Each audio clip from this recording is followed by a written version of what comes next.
I'm looking for this gap. Takže tu hľadám vlastne tento otvor. I'm just going to punch Tam ho udriem. through the gap. Tam ho udriem a prebijem to popod jeho ruku. End up elbow to Takže skončím takto, lakeť na lakeť. I do this. A otočím sa a mám kontrolu. Understand? Rozumiete tomu? He does the same. A on robí to isté na druhej strane. Good way to separate two people. Je to dobrý spôsob, ako rozdeliť dvoch, ktorí sa bijú. Right, wanna try it? So you know what Takže to do? poďme znova. So we're here, I want to keep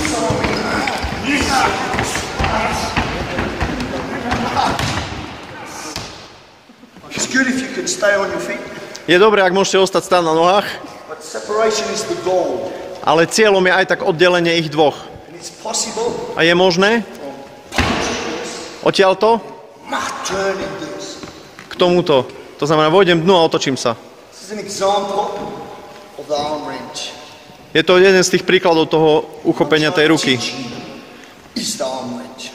Do you understand? Ale to, čo vás učím, je vlastne tá práca s tou rukou. Where it belongs.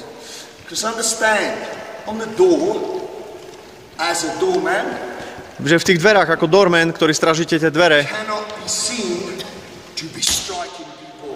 nie je možné, aby vás bolo vidno potom na nejakom kamerovom zázname, že ste niekoho udierali do hlavy. You have to use other means. Musíte použiť ďalšie techniky, ktoré nevyzerajú tak nebezpečne na vonok. Cannot be seen.